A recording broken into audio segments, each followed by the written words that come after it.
بسم اللہ الرحمن الرحیم۔ کراچی اجتماع میں جتنے بھی لوگ گئے تھے تقریباً میرے خیال سے جتنا مجھے علم ہے شاید وہ 10 لاکھ کے قریب گئے تھے، یا اس سے زیادہ بھی ہو سکتے ہیں یا اس سے کم بھی ہو سکتے ہیں، لیکن جو مجموعہ تھا وہ شاید 10 لاکھ کے قریب کا مجموعہ تھا، اور وہ بہت بڑا کراؤڈ تھا۔ وہ کراؤڈ کس لیے جمع تھا؟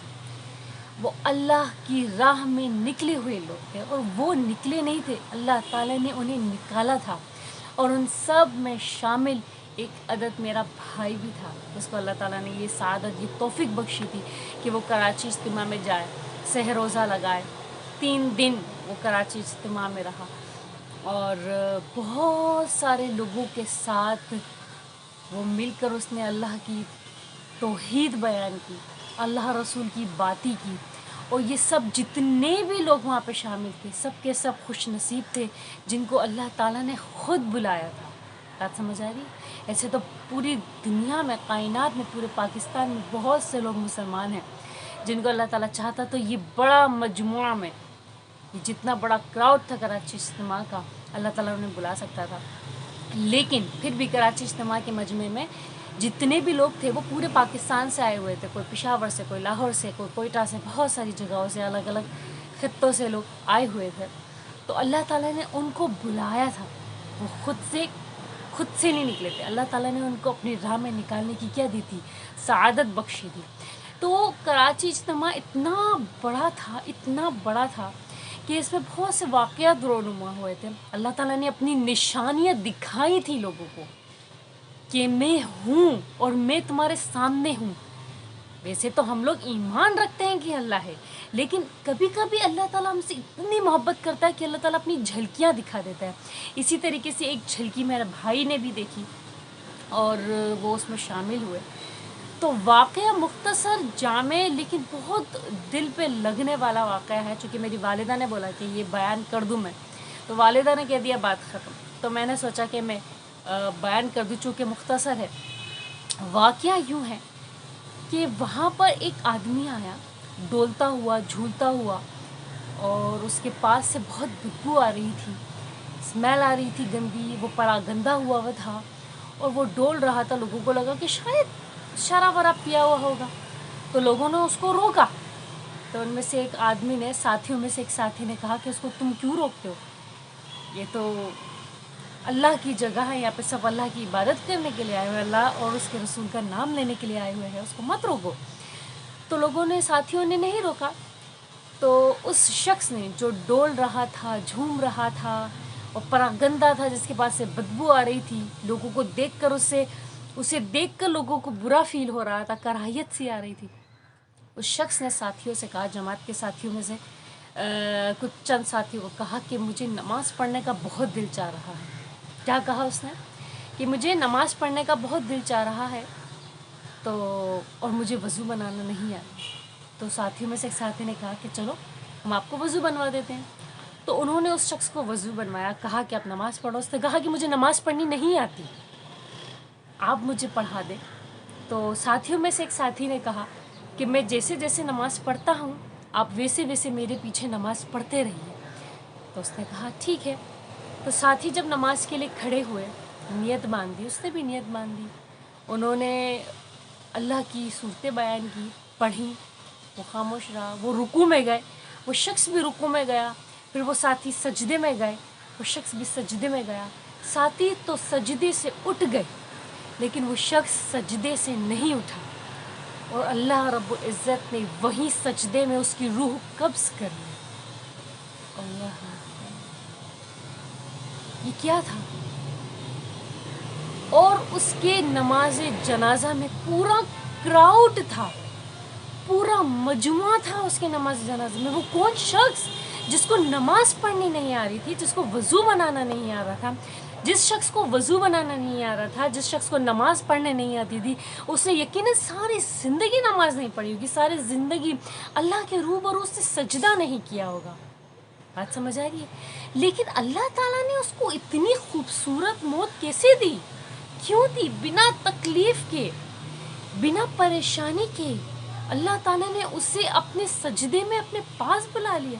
اللہ تعالیٰ اتنی محبت کرتا ہے اپنے بندے سے، اور جو شخص اللہ تعالیٰ کو راضی کر دے، جیسے اگر اس نے نہ جانے کیا عمل کیا، اس شخص نے نہ جانے ایسا کیا کام کیا کہ اللہ تعالیٰ کو اس نے راضی کر لیا، اور ایسا راضی کیا کہ اللہ رب العزت نے اس کو سجدے کی توفیق دی۔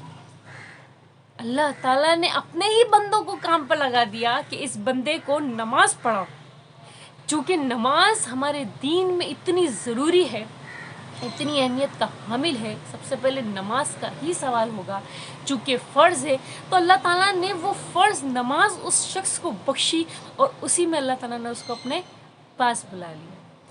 وہاں پہ جو مولانا صاحب بیان کر رہے تھے، وہ فرما رہے تھے کہ کسی نے بھی کسی سیلیبریٹی کی نماز جنازہ میں، میت میں، کیا اتنا بڑا کراؤڈ دیکھا ہے؟ کہ کسی بڑے پاور والے بندے کا، کتنے لوگ انتقال کر چکے ہیں پاور والے لوگ، کہ کسی کے نماز جنازہ میں، میت میں کسی کا اتنا بڑا کراؤڈ دیکھا؟ نہیں دیکھا۔ اور یہ شخص کون تھا؟ پراگندہ حالت، بدبو زدہ، جس کو نماز نہیں پڑھنی آتی تھی، اس کی نماز جنازہ میں اللہ تعالیٰ نے 10 لاکھ کا مجمع اکٹھا کر دیا۔ اللہ اکبر! وہ ایسی کیا ادا تھی؟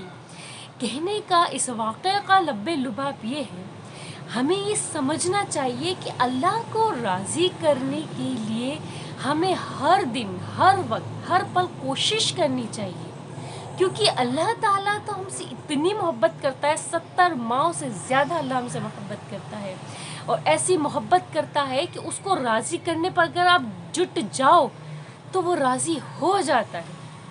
ہم انسانوں کی طرح نہیں جو روٹھ کر بیٹھ جاتے ہیں، جو خفا ہو جاتے ہیں، جو بات نہیں کرتے ہیں، ایک دوسرے سے قطع تعلق کر لیتے ہیں، جن سے معافی مانگی جائے تو وہ معاف نہیں کرتے ہیں۔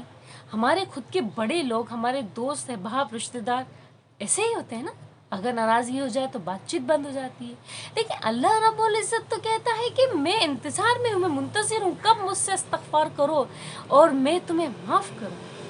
اس شخص نے کیا کام کیا ہوگا، کیا عمل کیا ہوگا، کیا ایسی بات کہی ہوگی اللہ سے کہ اللہ تعالیٰ نے اس سے اتنی محبت کی کہ اللہ تعالیٰ نے محبت جتائی، اللہ تعالیٰ نے اس پورے مجمع میں یہ اپنی جھلک دکھلائی کہ دیکھو میں اس شخص سے کیسی محبت کرتا ہوں۔ اس وقت ان لوگوں نے جو وہاں پہ مجمع جمع تھا، جب اس کی موت واقع ہوئی، جب وہ انتقال ہوا سجدے میں، تو لوگ کانپ گئے ہوں گے، لوگوں کی تھرتھری جسم میں چلی گئی ہوگی کہ یہ کیا ہوا، یہ کون تھا شخص، لوگوں کو اس پر پیار آیا ہوگا، اس کا غسل ہوا، کیا ہوا، لوگوں نے اس کے لیے کتنے سارے خادم رکھ دیے، اس کا کوئی آگے پیچھے تھا بھی نہیں تھا، اللہ تعالیٰ نے اپنی 10 لاکھ کا مجمع اس کے لیے بھیج دیا کہ اس کی مغفرت کری جائے۔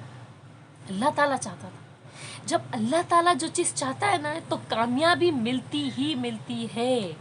جب اللہ چاہتا ہے تو ہر چیز ہمارے لیے آسان ہو جاتی ہے، جب اللہ چاہتا ہے۔ لیکن اللہ تعالیٰ کو ہم نے راضی کرنا ہوگا اپنے عمل سے، اپنے اندر چھپی گندگی کو نکال کر اچھائیوں کو ڈالنے سے۔ ہم اچھے نہیں ہیں، ہم برے ہیں، ہم غلط ہیں، ہم گندے ہیں، ہم گنہگار ہیں، لیکن اچھا بننے کی کوشش تو کر سکتے ہیں نا۔ کیا معلوم اللہ تعالیٰ کو ہماری یہ کوشش پسند آ جائے، کیا معلوم اللہ تعالیٰ ہماری اس کوشش سے راضی ہو جائے اور ہمارا خاتمہ بھی ایمان پر ہو، اور ہماری نماز جنازہ میں بھی بہت سے لوگ ہماری مغفرت کے لیے جمع ہوں۔ سب سے زیادہ کامیاب بندہ وہی ہے جس کی موت ایمان پر ہو۔ یہ تو سرٹیفکیٹ مل گیا نا، جس کا خاتمہ ایمان پہ ہوا، سرٹیفکیٹ مل گیا کہ وہ تو ڈائریکٹ جنت میں جائے گا۔ بات سمجھ آ رہی میری؟ اللہ تعالیٰ تو اتنا رحیم ہے، اتنا کریم ہے، اتنا رحمان ہے کہ اس سے معافی مانگو تو وہ فوراً معاف کر دیتا ہے۔ ابھی بھی جس شخص کو بھی کوئی گناہ اس کو یاد ہے، اس کو معلوم ہے کہ میں نے بہت بڑا گناہ کیا ہے، کبیرہ گناہ کیا ہے، تو وہ ابھی بھی اللہ تعالیٰ سے فوراً معافی مانگ لے، اللہ تعالیٰ اس کو معاف فرما دیں گے۔ بات سمجھ میں آ رہی میری؟ اپنی مغفرت کی دعا کرتے رہو، اللہ تعالیٰ کو راضی کرتے رہو، اپنے اعمال سے، اپنے لفظوں سے، اپنی حرکتوں سے اللہ تعالیٰ کو راضی کرنے کی جستجو میں لگے رہو۔ کیا معلوم کس چیز سے اللہ تعالیٰ ہم سے راضی ہو جائے۔ مہمان آئے تو ہو سکتا ہے ہم نے مہمان نوازی ایسی کی کہ اللہ تعالیٰ ہم سے راضی ہو جائے۔ بات سمجھ میں راہ چلتے انسان کی کسی کی مدد کر دی، کیا معلوم اللہ تعالیٰ ہم سے اتنا راضی ہوں کہ ہمارا خاتمہ ایمان پر ہو، اور یہ توفیق اللہ ہی دیتا ہے۔ بات سمجھ میں آ رہی؟ خاتمہ ایمان پر خاتمے کی توفیق بھی اللہ دیتا ہے۔ امید کرتی ہوں آپ کو میری بات اچھے سے سمجھ میں آئی ہوگی۔ جزاکم اللہ خیر، احسن الجزائر۔